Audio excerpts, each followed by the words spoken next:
let's get into this weekend GP Quebec and Montreal. These, of course, are two hilly one-day classics on circuits, exciting races, and very similar to what we're going to see on the finishing circuit at the World Championships in Harrogate. Yeah, the 2018 editions of both Quebec and Montreal were won by Michael Matthews. He is returning, and there is an all-star lineup of riders who are going to be here. A lot of riders have picked these as their final tune-up races for the Yorkshire World Championships because the circuit is so similar. We're going to be seeing Peter Sagan, Remco Evenepoel, Greg Van Avermaet, Michael Woods, Vincenzo Nibali, Grant Thomas, Mikhail Kwiatkowski. It is truly a stacked field, and it's going to be exciting, aggressive racing. Yeah, do you have a favorite? I do. I have a favorite, and I have a dark horse. I'm going to go with Michael Matthews for the win. I mean, if you watch the way he dominated these finishes last year, it was incredibly impressive. Of course, he did have a very strong team behind him in those races, helping keep things together for a field sprint. Chad Haga played a really important role in bringing those races down to field sprints. I don't think he has quite the team he had last year, but he is certainly motivated. He didn't have the Tour de France that he quite wanted. He went to the Tour expecting to help Tom Dumoulin. Dumoulin ended up not doing the Tour due to injury, and I feel like Matthews kind of struggled throughout the Tour de France. I think he is very motivated for these final tune-up races for the World Championships and the World Championships. He was left off the Australian team last year for the World Championships, something he was not happy about, and I believe he is definitely going to be the leader for this year's World Championships. So I don't see anybody beating Michael Matthews, but give me your favorite, and then I'll let you know if someone does beat him, who it might be. Okay. My favorite is former world champion Peter Sagan. We have only seen him once since the Tour de France when he won the green jersey. It was at the Cyclassics Hamburg race. He got sixth place, was just edged out in a really intense field sprint by a bunch of the quick sprinter types. Elia Viviani won. But I think that is a good sign for Peter Sagan, who has had a pretty rocky year by his standards. He has not had the abundance of success that he's used to, but you just have to think he must be dreaming about Yorkshire and putting on a fourth World Championship jersey. And if he's going to have the form to do it, we're going to see it this coming weekend in Canada.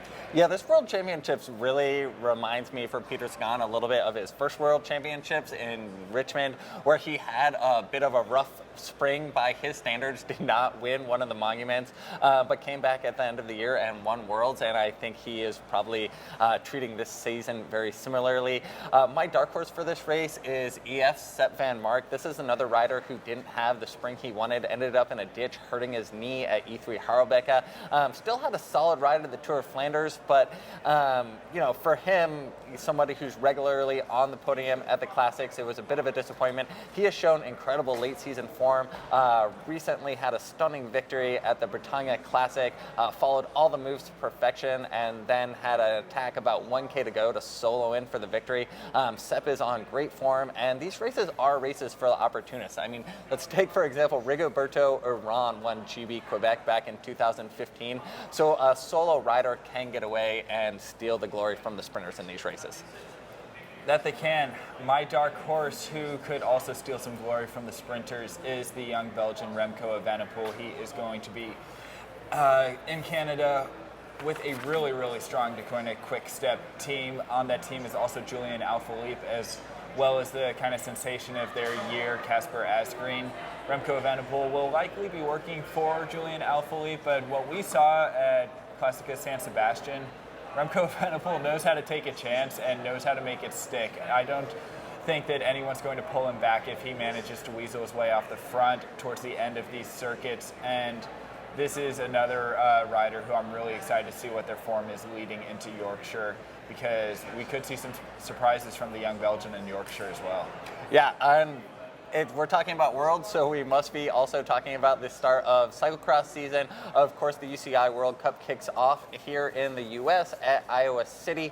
This was a race last year won by Katie Keough on an incredible ride on a muddy day. Keough known for her handling prowess and power in the mud. A big win by a U.S. woman at a World Cup. This year, I think Katie Keough is going to come into this race on great form. The other U.S. women are not looking as solid. Katie Compton often struggles in the early season for some reason. She's recently injured her arm and won't be lining up at the U.S. World Cups. Ellen Noble did not have strong results recently at Rochester, but Canadian Magali Rochette is looking good. Yeah, the Pan American champion Magali Rochette won both days at Rochester, and the World Cups are high on her target list, especially the ones in North America. What the Europeans coming over for these races will do to those chances in both the men and women's field, we'll find out this weekend. Please do tune in and watch the cyclocross action. Yeah, we will have live coverage and on-demand coverage for viewers in Canada of the World Cups. Thanks for watching.